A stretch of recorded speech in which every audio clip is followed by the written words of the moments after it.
नमस्कार। हमारे साथ है गुलाम अब्बास शाह, आते रहते हैं हमारे शो पे भी और दूसरे शोज पे भी, इंडियन चैनल्स पे भी आप इनको देखते रहते हैं।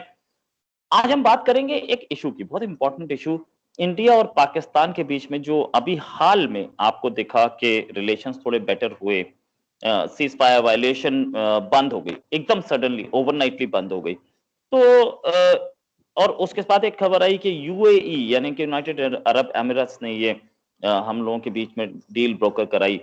उस पर हम इनसे बात करेंगे। अब्बास साहब नमस्कार, आपका स्वागत है हमारे शो पर।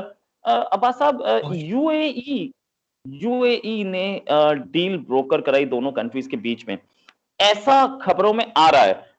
क्या ऐसा किसी ने अभी तक तो बोला नहीं है, लेकिन हाँ, रिलेशंस बेटर होते दिख रहे हैं।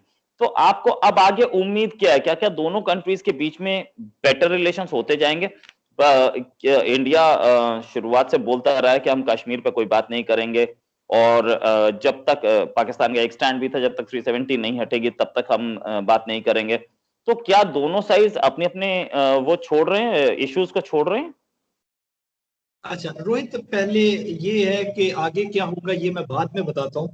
ये जो आपने यूएई की बात की ना, मुझे लगता है कि यूएई का रोल है ऑफिशियली तो ना तो भारत में किसी ने अभी तक बोला है, ना पाकिस्तान में हमने मुख्तलिफ लोगों से बात करने की कोशिश की, ना हमें इसकी कंफर्मेशन कहीं से मिली, और मेरा ख्याल है कि शायद कंफर्मेशन मिले भी ना।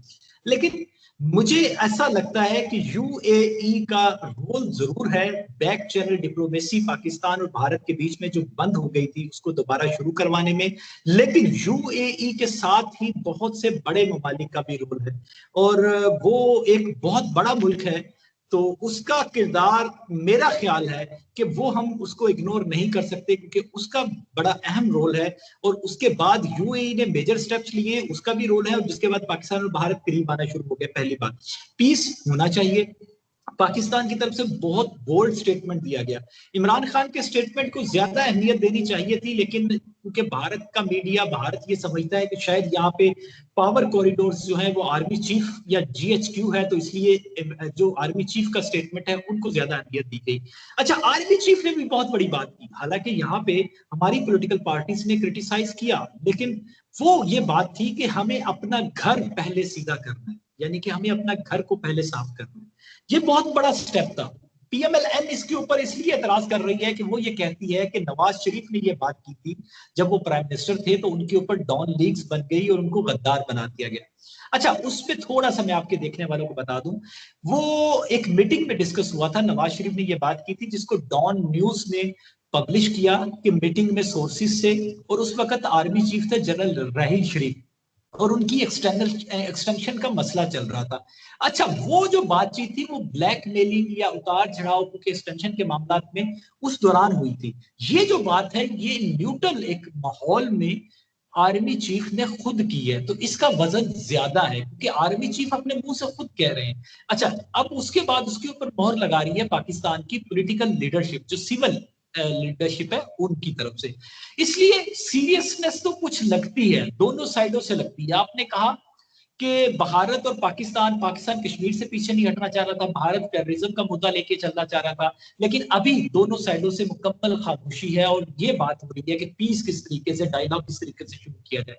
मैं आपके देखने वालों को, मैंने लास्ट डिबेट में भी कहा था, अब मैं ये कंफर्म खबर दे रहा हूं कि मुझे ये ऑफिशियल से सोर्सेज से पता लग रहा है कि जयशंकर और शाह महमूद कुरैशी 30 मार्च को ताजिकिस्तान में मुलाकात करने वाले हैं, उनकी मीटिंग होने वाली है। अच्छा, अब दो चीजें, ये मीटिंग पब्लिकली होती है या ये पब्लिकली सिर्फ हैंडशेक होता है मैसेज दुनिया को देने के लिए, या दरवाजों के पीछे होती है, ये उस वक्त कंफर्म हो जाएगा। लेकिन ये अभी तक ये खबरें बिल्कुल आ रही हैं कि ये मीटिंग होने वाली। आगे इसका रिजल्ट क्या निकलेगा, इसका मेरे भाई बिहेवियर पे है कि भारत का बिहेवियर अब क्या होता है। भारत जो इल्जाम लगाता रहता है, इल्जाम तराशी खत्म करेगा तो आगे पीस टॉक करेगी ना।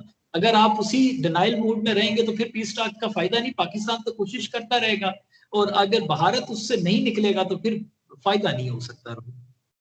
देखिए, पीस टॉक्स और ये सब बातें तो तब होती हैं जब पाकिस्तान की तरफ से बहुत सीरियसली इस पे काम किया जा रहा हो। इससे पहले अटल जी भी लेके गए थे ट्रेन, बस लेके गए थे लाहौर, और पीछे से करगिल पे अटैक हो गया था। अगर ऐसा कुछ पाकिस्तान की तरफ से दोबारा ना हो, इसके लिए कोई एश्योरेंस गवर्नमेंट को, पाकिस्तान इंडियन गवर्नमेंट को दी जाएगी क्या? या ऐसा कुछ एश्योरेंस दिया गया होगा यूएई की गवर्नमेंट को कि ऐसा हम लोग कोई पीछे से बैकस्टैब नहीं करेंगे? अच्छा रोहित, पहली बात तो ये है कि ये आपको, मेरा ख्याल है कि अब भारत को समझ लेना चाहिए कि पाकिस्तान और भारत जब पीस के लिए करीब आते हैं तो कौन सी वो थर्ड पावर है जो कि बीच में आके मामला खराब कर देती है। ये देखिए ना, इसको ढूंढे ना कि वो कौन सी थर्ड पावर है, पहली बात। दूसरी बात ये है कि अब मुझे ये लग रहा है कि थर्ड पावर जो इंटरनेशनल प्लेयर्स हैं वो सारे इन्वॉल्व हैं इस पीस जो स्टेप लिया गया है इसमें। वो मैं इसलिए कह रहा हूं कि यूएई का तो नाम आपने सुन लिया। मुझे ऐसा लगता है कि अभी की और पास्ट की और फ्यूचर की सुपर पावर्स भी शायद यही चाहती हैं।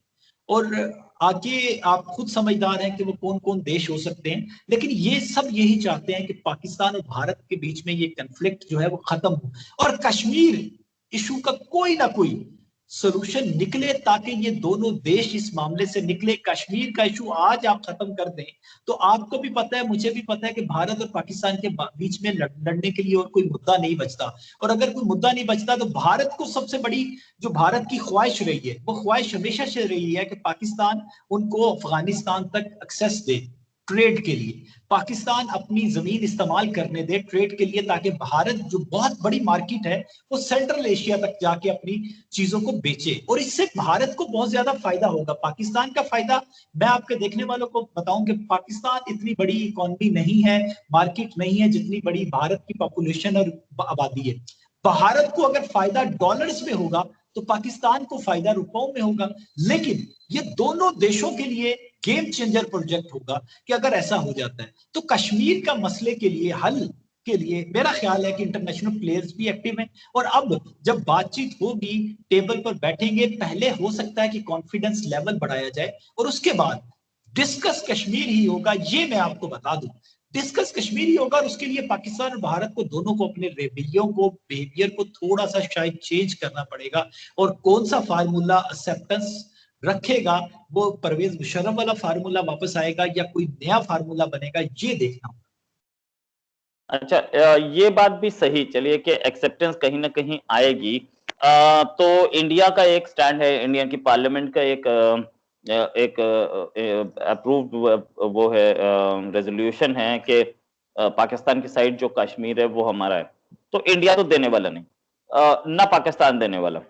तो क्या इस कश्मीर इशू का हल हो सकता है? मुझे तो कोई हल दिखता नहीं, क्योंकि दोनों साइड की पॉपुलेशन, पाकिस्तान की ज्यादा, इस बात पे एग्री नहीं करेगी कि लाइन ऑफ कंट्रोल को बॉर्डर बना दिया जाए। तो क्या इसमें कल कोई हल दिख रहा है? क्योंकि प्राइम मिनिस्टर ने बोला है हम हल कर लेंगे, इसलिए क्वेश्चन मुझे अच्छा, पूछना पड़ इसका रहा है। इसका इसका एक हल मेरी नजर में जनरल मुशर्रफ के 7 पॉइंट फार्मूले में था, और वो मेरी राय नहीं है। मैं आपको एक हल दे देता हूं कि अगर इसके ऊपर बात हो या इसका कोई और मुतबादल निकाला जाए तो शायद हो सकता है। वो ये है कि पाकिस्तान और भारत दोनों गवर्नमेंट्स का, दोनों स्टेट्स की कोई ऐसी एक कमेटी बनाई जाए कि जो कश्मीर के दोनों साइड के कश्मीर के मामला को हेड करे, और उसमें कश्मीरी भी हों, और दोनों साइड्स के कश्मीर के लिए, कश्मीरियों के लिए बॉर्डर्स खोल दिया जाए। वो आपस में जैसे मर्जी मिले, ट्रेड करें, जो मर्जी करें आपस में, लेकिन उसकी सुपरविजन जो है वो पाकिस्तान और भारत दोनों लेवल्स पर एक ऊपर जो कमेटी बनी होगी वो करें। और ये न्यूट्रल बॉर्डर जो है ओपन रहे और ये दोनों आपस में भी मिले, ट्रेड भी करें, जो मर्जी करें।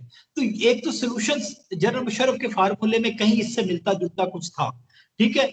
दूसरा, इससे बढ़कर क्या, इससे बढ़कर और तो ऐसा कोई हल मुझे भी नहीं दिखता रोहित। मैं आपसे एग्री करता हूं कि ना पाकिस्तान अपने स्टांस से हटेगा, क्योंकि पाकिस्तान की पार्लियामेंट में भी सैकड़ों रेजोल्यूशंस हैं कश्मीर के मामले पे। हर साल 5 फरवरी को रेजोल्यूशंस आती है कश्मीर के मामले में जो पास होती है। तो भारत में भी पार्लियामेंट में ऐसी रेजोल्यूशंस हैं। तो एक तो ये कहा जाए कि भारत अपने मामले से पीछे हट जाए, पाकिस्तान अपने मामले से पीछे हट जाए, और तीसरा यूएन सिक्योरिटी काउंसिल के मामले को अपना ले, तो ये थोड़ा सा मुश्किल लगता है, ये हकीकत से करीब नहीं लगता। और इसके बाद सब कुछ करने के बावजूद इसके अलावा और क्या है? और कुछ भी नहीं है, और तो जंग है ना। और अगर जंग होती है तो फिर ना आप बचते हैं ना हम बचते हैं। मलबे पे बैठ के, खंडरों पे बैठ के अगर दोनों देशों ने हुकूमत करनी है तो फिर उसका तो कोई फायदा होता नहीं है ना।